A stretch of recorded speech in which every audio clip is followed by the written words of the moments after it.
Halo pemirsa Kitab Mawas Diri, dalam video kali ini, saya akan membawakan sebuah pembahasan yang berjudul Raden Patah Menghadap Nyi Ageng Ngampel, Serat Dharma Gandul bagian 4. Semoga pembahasan ini dapat menjadi pengetahuan untuk kita semua, tanpa berlama-lama lagi. Langsung saja kita ke pembahasannya.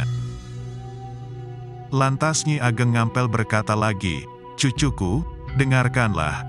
Aku akan menceritakan 4 kisah lama, yang bisa dijadikan suri tauladan. Dalam sebuah kitab hikayat, telah diceritakan, di tanah Mesir, sebenarnya yang benar, cerita di tanah Israel, atau Israel, penulis Dharma Gandul membuat kesalahan di sini. Ini membuktikan, sang penulis bukan misionaris Kristiani, seperti yang dituduhkan oleh beberapa kalangan akhir-akhir ini. Jika benar sang penulis adalah misionaris Kristiani, mana mungkin melakukan sebuah kesalahan semacam ini, di mana kisah Nabi Daud dikatakan cerita dari Mesir. Dalam kitab Perjanjian Lama, sudah jelas diketahui, Daud adalah orang Israel, dan Raja Israel, dan seorang Kristiani, tak mungkin akan salah jika bertutur tentang Daud dan Israelnya. Bahwa pernah suatu ketika, putra Kangjeng Nabi Daud, pernah merebut tahta ayahnya. Nabi Daud sampai harus meloloskan diri dari kerajaan, dan sang putra mengukuhkan diri sebagai raja. Tidak berapa lama Nabi Daud berhasil merebut kerajaannya. Sang putra lari dengan menunggang kuda ke hutan. Kuda berlari tak bisa dikendalikan, hingga sang putra tersangkut pohon dan batu, dan tewas dengan tubuh tersangkut pada sebatang pohon. Itulah yang disebut hukum Allah. Ada lagi cerita dari Prabu Dewata Cengkar, dia juga merebut tahta ayahandanya, dikutuk oleh sang ayah menjadi raksasa, setiap hari harus memakan daging manusia. Tidak berapa lama kemudian, datanglah seorang Brahmana dari tanah seberang ke Jawa, bernama Aji Saka, membawa kesaktian di tanah Jawa. Seluruh masyarakat Jawa mengasihi Aji Saka, dan membenci Dewata Cengkar. Aji Saka diangkat menjadi raja, Dewata Cengkar dilawan hingga lari menceburkan diri ke samudera, berubah menjadi buaya, tidak berapa lama kemudian meninggal. Ada lagi cerita dari negara Lokapala, sang Prabu Danaraja, berani melawan ayahandanya. Hukuman yang diterima juga tak jauh beda dengan cerita sebelumnya, semua menemui kesengsaraan. Dan sedangkan kamu, melawan ayah tanpa dosa, pastilah kamu menemui kesengsaraan. Jika kelak meninggal pasti akan masuk neraka, itulah hukum Allah bagimu." Mendengar penuturan sang nenek, sang Prabu Jimbun dalam hati merasa menyesal, akan tetapi semua sudah terlanjur.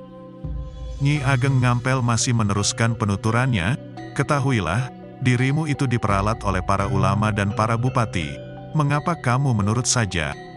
Yang akan menerima kesengsaraan, pastilah hanya dirimu seorang, sudah kehilangan ayah, seumur hidup namamu akan tercemar. Kebanggaan apa yang kamu dapatkan? Unggul berperang dengan ayah sendiri, yang patut dihormati. Walau kamu bertaubat kepada Yang Maha Kuasa, menurutku tidak akan diterima taubatmu. Kesalahan pertama, kamu berani melawan ayahanda sendiri. Kesalahan kedua, berani menentang raja. Kesalahan ketiga, membalas kebaikan dengan kejahatan, serta melakukan perusakan dan pembunuhan tanpa ada dosa.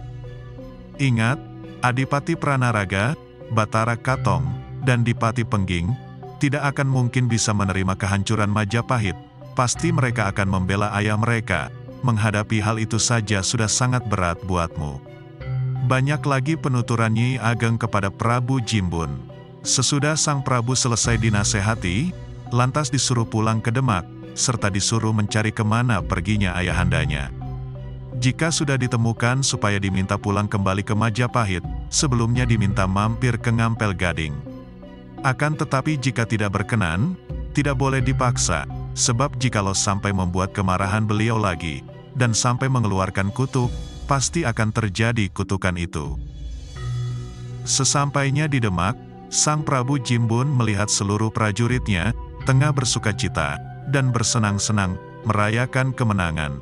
Sedangkan para santri, semua memukul rebana, sembari berzikir, mengucapkan syukur, dan suka di hati, melihat sang Prabu pulang sembari membawa kemenangan. Sunan Benang menyambut kedatangan Sang Prabu Jimbun.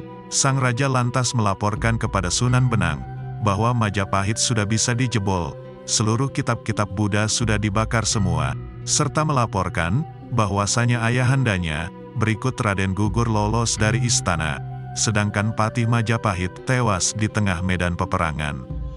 Putri Cempa dibawa mengungsi ke Benang, semua prajurit Majapahit yang menyerah dipaksa masuk Islam. Mendengar laporan Sang Prabu Jimbun, Sunan Benang tertawa sembari mengangguk-angguk, dan berkata, kalau sudah sesuai dengan apa yang sudah dilihatnya secara gaib.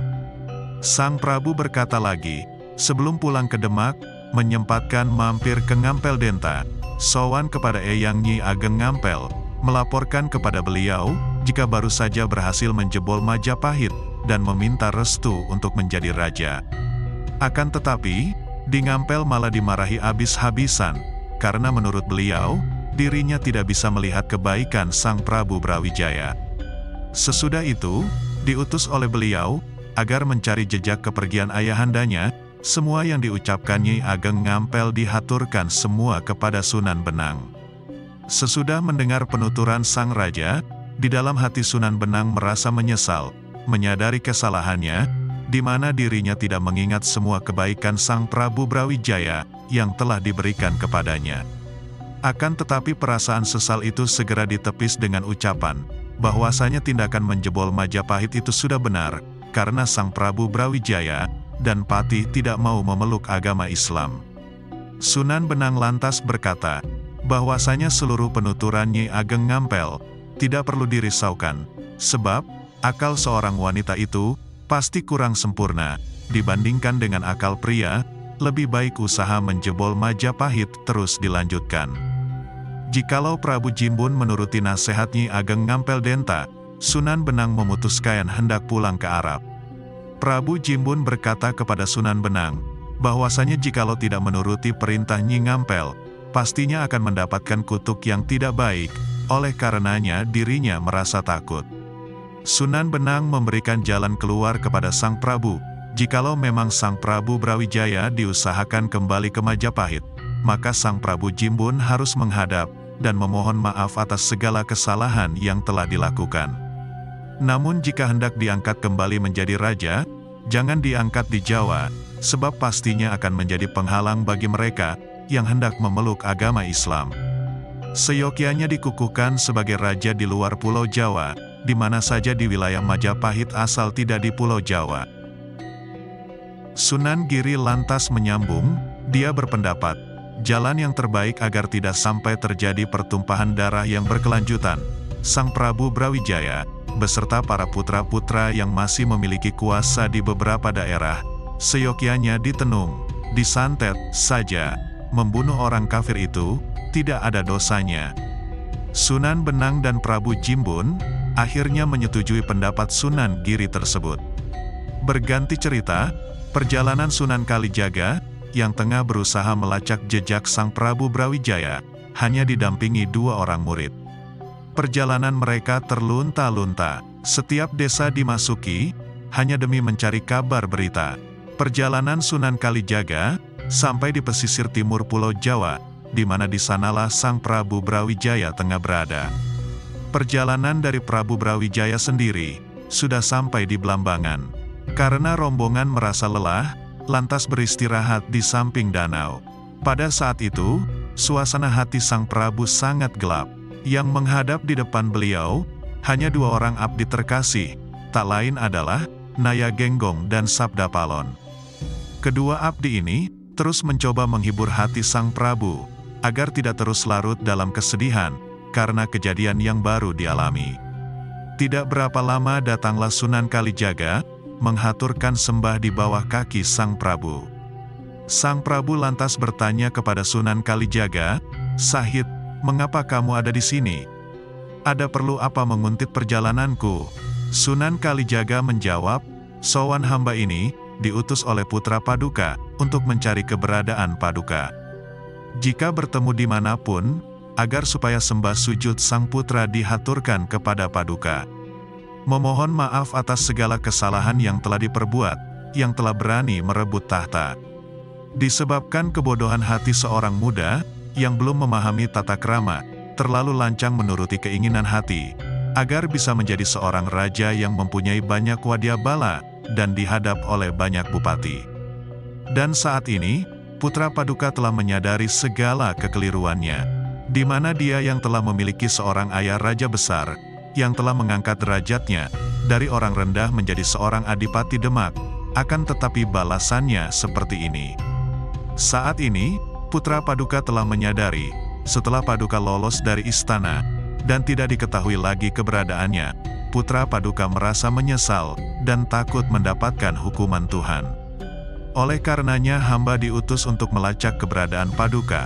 Pesannya, jika bertemu di mana saja, diharapkan, sudilah kiranya kembali ke Majapahit, kembali bertahta seperti sedia kala, menguasai para prajurit, dan dihadap para punggawa, lestari menjadi sesepuh, yang dihormati oleh para putra dan cucu, serta para kawula alit.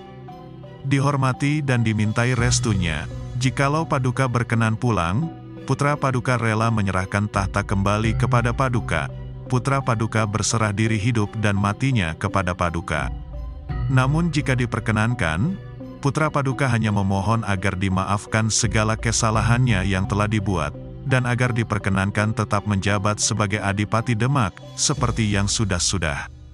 Akan tetapi jika Paduka tidak berkenan menerima tahta kembali, jika menginginkan mendirikan istana di mana saja, walaupun di lereng gunung pun, dimanapun yang Paduka senangi, putra Paduka akan membuatkan dan akan menjamin sandang dan pangan Paduka, akan tetapi, memohon, agar berkenan memberikan pusaka tanah Jawa. Tahta diminta, dengan segala kerendahan.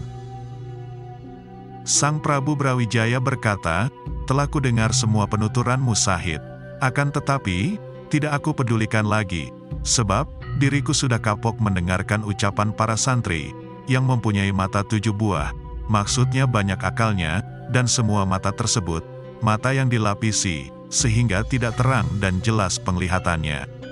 Baik di muka, tapi memukul dari belakang.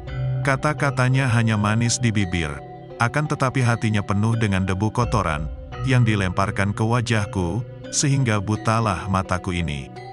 Sudah aku berikan kebaikan, balasannya bagaikan tingkah makhluk yang berekor. Apa salahku sehingga dirusak tanpa dosa, meninggalkan segala tata cara dan etika manusia, mengobarkan peperangan tanpa tantangan, apakah memakai cara babi, sehingga tidak memakai etika manusia? Mendengar jawaban Sang Prabu, Sunan Kalijaga merasa ikut bersalah, karena secara tidak langsung ikut membiarkan kehancuran Majapahit, dalam batin sangat-sangat menyesal, semua sudah terlanjur, sehingga akhirnya keluarlah keluhannya, apapun kemarahan yang Paduka ungkapkan, tetap akan hamba jadikan jimat utama, hamba junjung, dan hamba ikat di atas rambut kepala, hamba letakkan di ubun-ubun, semoga bisa menambahi cahaya nur buat yang bening, sehingga membuat keselamatan bagi hamba, dan semua putra dan cucu Paduka. Karena hamba sudah menyadari kesalahan ini, apalagi yang hendak hamba minta, kecuali hanya kerelaan Paduka untuk memberikan maaf. Lantas kalau boleh hamba bertanya, selanjutnya Paduka hendak pergi kemanakah? Sang Prabu Brawijaya menjawab, sekarang aku memutuskan hendak ke Pulau Bali, menemui adikku Prabu Dewa Agung di Klungkung. Aku hendak memberitahu segala tindakan patah, menganiaya orang tuanya sendiri yang tanpa dosa. Aku hendak meminta adikku, Prabu Dewa Agung, untuk menghubungi seluruh raja bawahan Majapahit, di luar Pulau Jawa, agar mempersiapkan diri dengan persenjataan perang lengkap.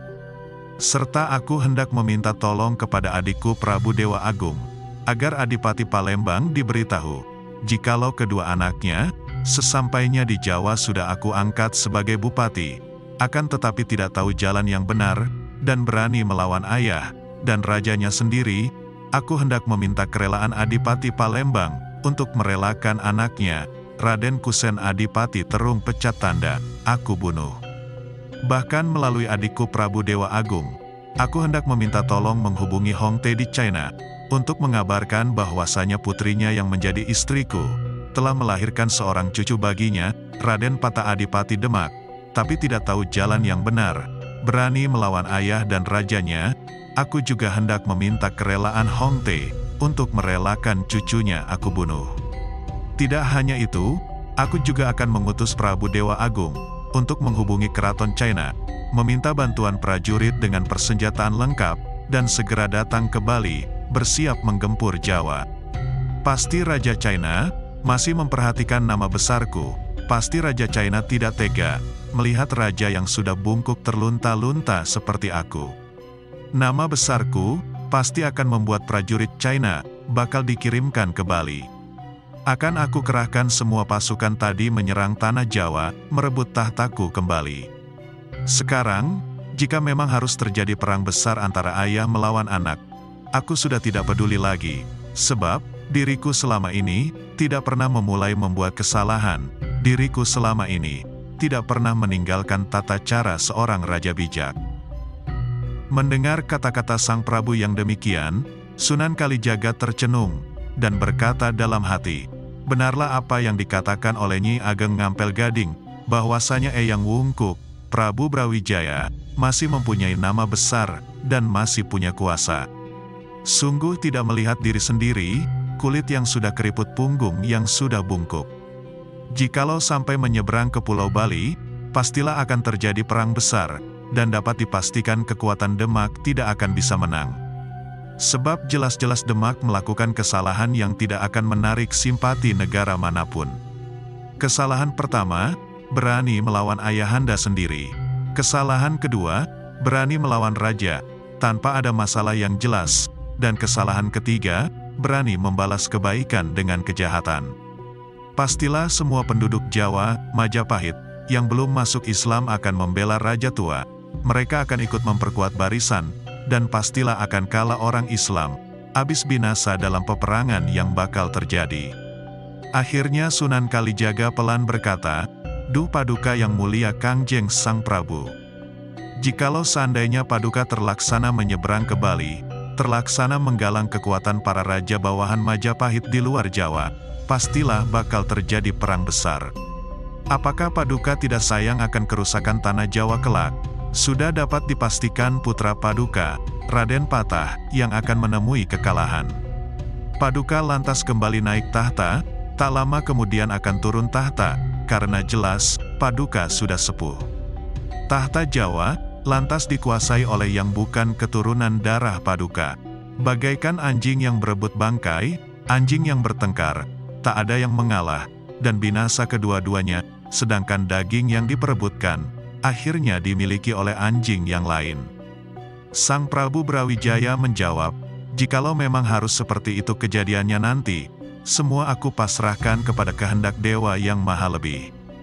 Diriku ini raja besar, setia pada satu mata, tidak mempergunakan dua mata, hanya satu mata, melihat kebenaran, kebenaran yang sudah ditetapkan turun-temurun oleh leluhur tanah Jawa. Seandainya si Patah mengakui aku ayahnya, jika hanya ingin menjadi raja, seharusnya mintalah tahta secara baik-baik. Tahta tanah Jawa, pasti akan aku berikan dengan baik-baik pula. Diriku sudah tua, sudah bosan menjadi raja, dan sudah saatnya menjadi pandita, menyepi di lereng gunung. Akan tetapi sekarang, kenyataannya si Patah tega menyia-nyiakan diriku, demi Dewata yang agung. Pastilah sekarang diriku tidak akan rela jika tanah Jawa dikuasainya, begitu pula seluruh abdi-abdiku, tak ada yang rela jika tanah Jawa dikuasai Patah." Sunan Kalijaga, begitu mendengar kata-kata sang Prabu, merasa sudah tidak bisa mencegah lagi.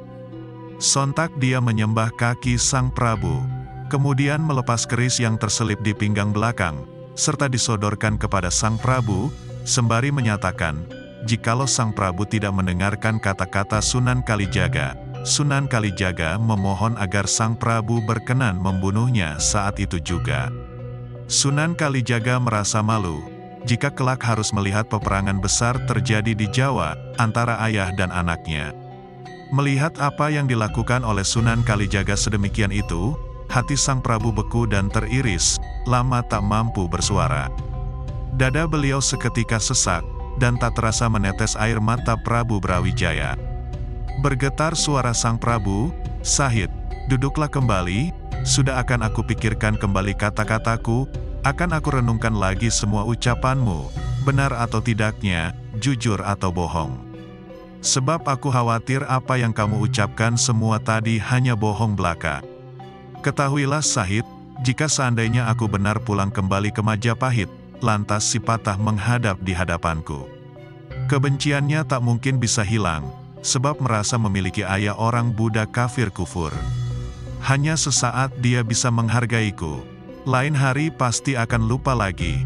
Mungkin aku nanti bisa juga dikebiri olehnya, atau mungkin bisa juga disuruh menjaga pintu gerbang belakang. Pagi sore dipaksa melaksanakan sembahyang. Jika tidak, bisa-bisa diguyur air di kolam, dan dikosok tubuhku menggunakan daun alang-alang kering. Sang Prabu melanjutkan ucapannya kepada Sunan Kalijaga, "Renungkanlah, Syahid, bagaimana sedihnya hatiku, sudah tua, bungkuk, diperlakukan bagai anak kecil, direndam di kolam sedemikian rupa." Sunan Kalijaga tersenyum sembari berkata, "Tak mungkin hingga sedemikian itu perlakuan putra Paduka. Sungguh, kelak saya yang akan bertanggung jawab. Saya pastikan putra Paduka tidak akan berani berlaku sia-sia kepada Paduka. Jika masalah agama, semua tergantung kepada pribadi Paduka sendiri. Akan tetapi, akan lebih baik jika Paduka memang berkenan berganti agama Buddha dengan syariat Rasul. Menyebut asma Allah, jikalau memang tidak berkenan, tidak juga menjadi masalah. Agama bukan jaminan menemukan kesejatian. Keyakinan orang Islam yang utama hanyalah syahadat. Walaupun salat jempalitan, manakala belum memahami syahadat, tetap saja dinamakan kafir." Sang Prabu berkata, "Apa syahadat itu? Aku belum tahu, jelaskanlah, akan aku dengarkan." Sunan Kalijaga lantas mengucapkan kalimat syahadat, "Asyhadu alla ilaha illallah wa asyhadu anna Muhammadar Rasulullah."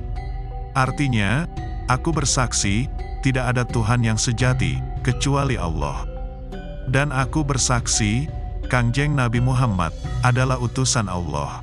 Lantas Sunan Kalijaga mengatakan lagi, manusia yang melakukan penyembahan ke arah kiblat semata, akan tetapi, tidak juga memahami maksudnya, tetaplah dinamakan kafir. Dan lagi, manusia yang menyembah sesuatu yang berwujud dan berwarna, itu disebut menyembah berhala. Maka oleh karenanya, manusia wajib memahami dirinya, dari lahir hingga batin. Manusia mengucapkan sesuatu, harus tahu apa yang diucapkan.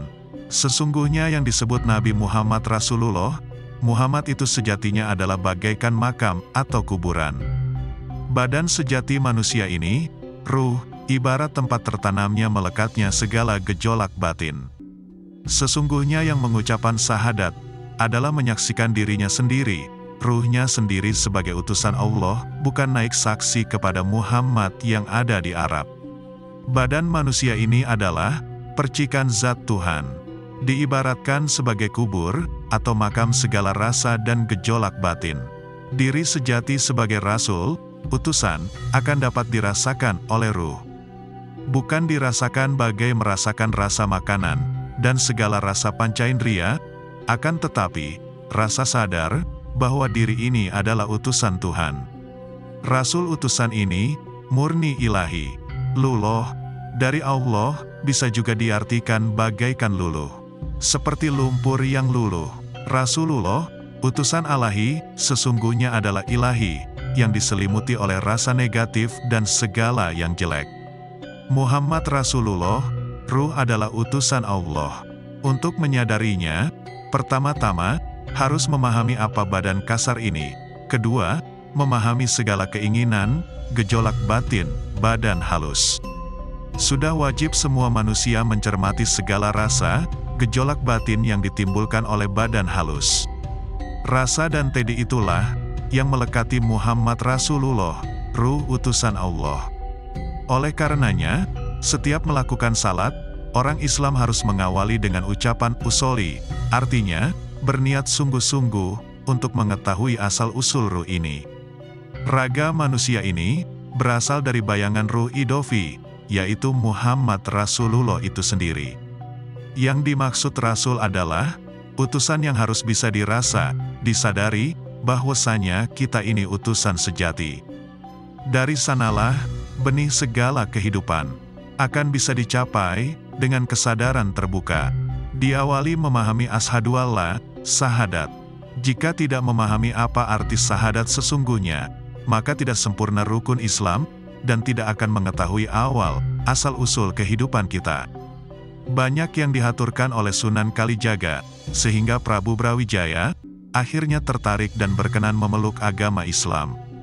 Lantas kemudian, Sunan Kalijaga memohon agar diperkenankan memotong rambut panjang sang Prabu, akan tetapi tidak bisa terpotong saat digunting. Oleh karenanya Sunan Kalijaga lantas menyarankan agar sang Prabu benar-benar sungguh-sungguh masuk Islam lahir batin. Sebab jika hanya lahir saja, rambut tidak akan mempan digunting. Sang Prabu lantas berkata bahwa dirinya sudah lahir batin, oleh karenanya rambut lantas bisa dipotong. Selesai dipotong rambutnya, sang Prabu lantas berkata kepada Sabda Palon dan Naya Genggong, "Kalian semua aku jadikan saksi, bahwa mulai hari ini, aku meninggalkan agama Buddha dan memeluk agama Islam. Menyebut asma Allah yang sejati. Keinginanku, kalian berdua aku harapkan ikut berganti memeluk agama Rasul, dan meninggalkan agama Buddha." Sedih Sabda Palon menjawab, "Hamba ini adalah Raja Dang Hyang, makhluk gaib, yang menjaga tanah Jawa. Siapapun yang menjadi raja, adalah momongan hamba. Mulai dari leluhur Paduka dulu, yaitu Wiku Manumanasa, Raden Sakutrem, hingga Bambang Sakri, turun-temurun hingga sekarang ini, semua menjadi momongan hamba, dan hamba ajari ajaran Jawa sejati.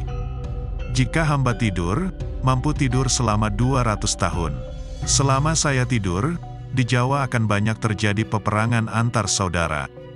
Yang kuat, akan memangsa sesama manusia, menghancurkan sesama bangsanya sendiri. Hingga saat ini, usia hamba 2003 tahun. Hamba telah momong ajaran Jawa, semua yang hamba momong selama ini, tak ada yang berubah agamanya. Memegang teguh agama Buddha, hanya Paduka sekarang saja, yang berani meninggalkan ajaran leluhur Jawa. Jawa artinya paham, yang sudah paham disebut Jawan, sadar. Sadar bahwa badan sejati ini hanya sementara tinggal di dunia, tujuannya adalah meraih moksa." Ucapan Wiku Utama, dibarengi seketika oleh suara gemuruh guntur. Sang Prabu Brawijaya, oleh para dewa disindir, karena telah memeluk agama Rasul. 3 sindiran yang muncul di bumi Jawa, mulai saat itu adalah 1. Suket Jawan atau rumput Jawan, 2. Pari Randa Nunut. Randa sama dengan janda, Nunut sama dengan ikut atau tinggal atau numpang. Randa Nunut, seorang janda yang ikut tinggal numpang hidup. Dan 3. Pari Meriyi, padi meriyi. Konon mulai saat itulah, muncul padi, dan rumput dengan nama seperti di atas. Rumput Jawan, maksudnya kesadaran yang telah rendah, serendah rumput yang bisa diinjak-injak. Padi Randa Nunut, maksudnya padi atau makanan batin, ajaran agama milik seorang janda, yang tinggal numpang di rumah seseorang, alias kebenaran yang dimiliki oleh sekelompok manusia, yang kehilangan pasangan sejati atau Tuhan, yang numpang di Jawa. Dan padi meriyi adalah, padi yang kecil-kecil, maksudnya makanan batin atau ajaran, yang masih berupa jenis yang kecil.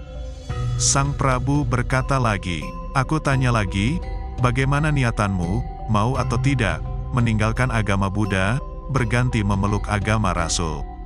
Menyebut nama Nabi Muhammad Rasulullah, panutan para nabi, dan menyebut asma Allah yang sejati. Sabda Palon sedih berkata, "Silakan Paduka sendiri saja yang masuk, hamba tidak tega melihat kelakuan sia-sia mereka, seperti watak orang Arab."